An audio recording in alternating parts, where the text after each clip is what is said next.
With the state of the economy right now and your pocketbook certainly hurting and rising inflation, the Democrats know they may be in a bit of trouble come November. So much so that Senator Elizabeth Warren wrote an op-ed in the New York Times titled, "Democrats Can Avoid Disaster in November." In it, the senator lists some steps that she says that Democrats can take to stop the bleeding, including immediate price controls, more taxes on oil companies, canceling all student debt, and more.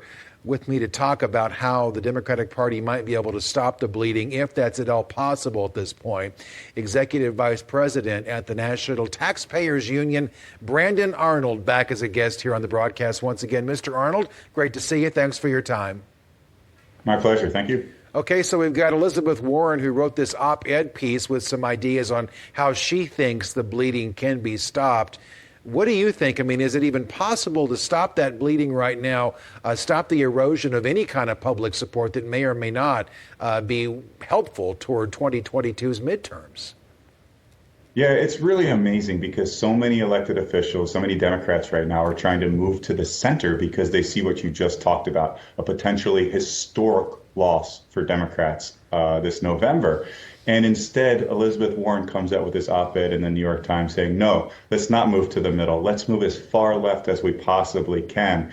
Now, she's in Massachusetts, of course. She can afford to be a very progressive member of Congress. But for people in purple districts or people in districts with a slightly reddish hue to them, this is absolutely devastating news to move to the left this far. Trillions of dollars of tax increases, more inflation, more spending. All of the things that voters are worried about right now, they just want to double down on it and make things even worse, economically speaking, and of course, politically speaking as well.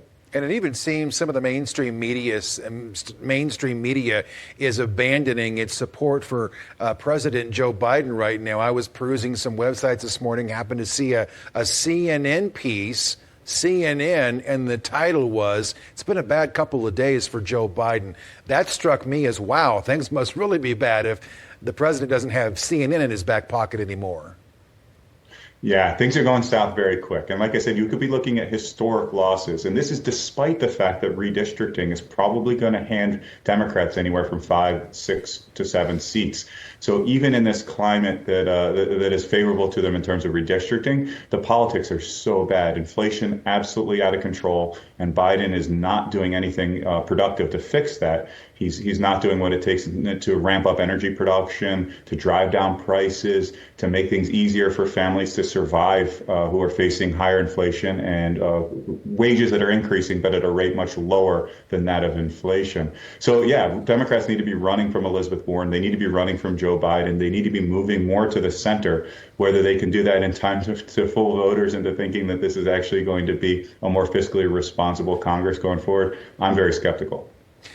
In terms of those pocketbook issues, gas prices clearly are a major concern for everybody across the country right now. It was interesting. The president came out talking about his plan to make that E15 gas available this summer when it normally isn't. It's about 10 cents a gallon cheaper than regular unleaded. I don't see how 10 cents a gallon is going to save anybody any kind of significant money or make a difference come November.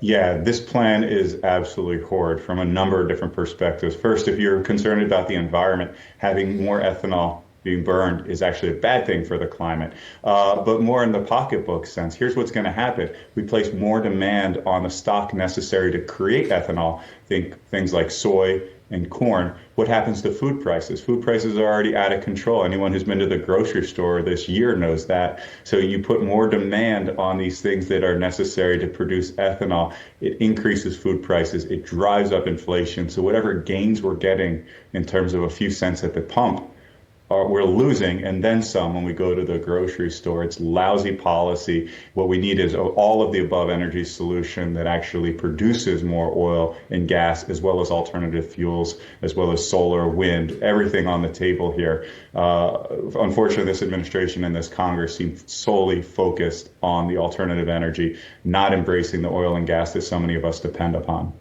I think another issue Democrats may be discounting heading toward November is the crisis at the southern border.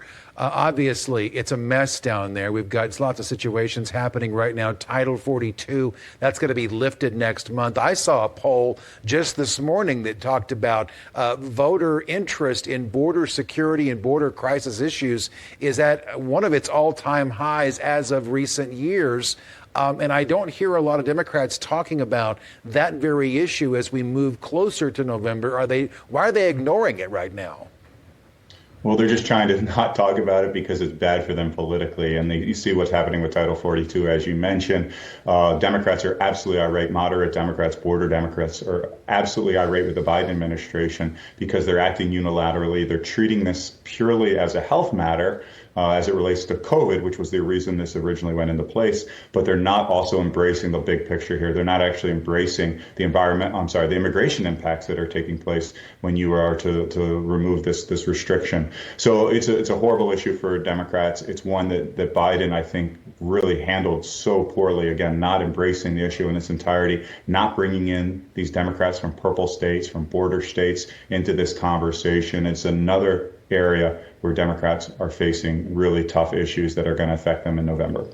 I have to wonder, too, how some of the debate that's going on around the country, as we talked about earlier here in the broadcast, regarding parental rights issues may or may not affect things come November. No matter what side of the fence you're on, if you're a parent, whether you're Republican or Democrat, you want to have a voice and a say in your child's education, your child's future, what they're learning in school.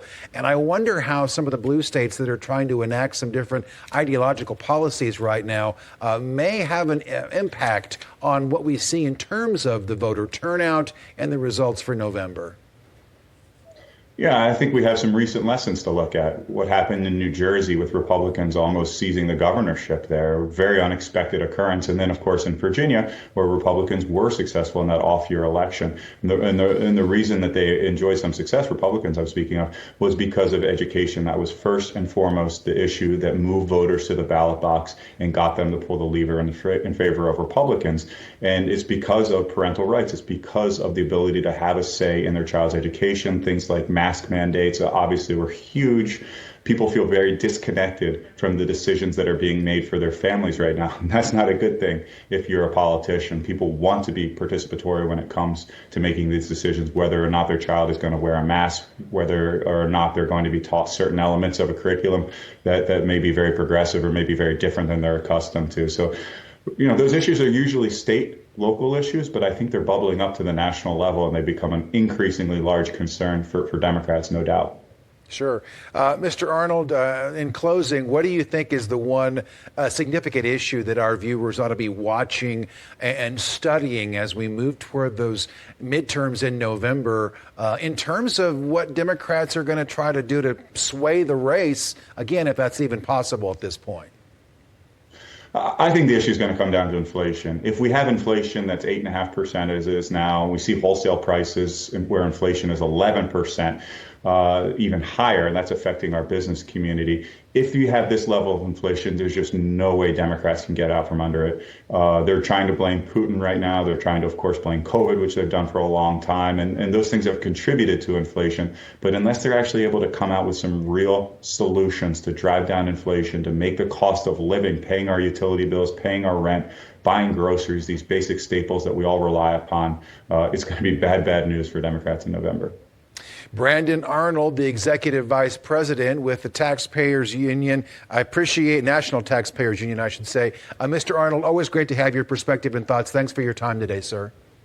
My pleasure. Thank you.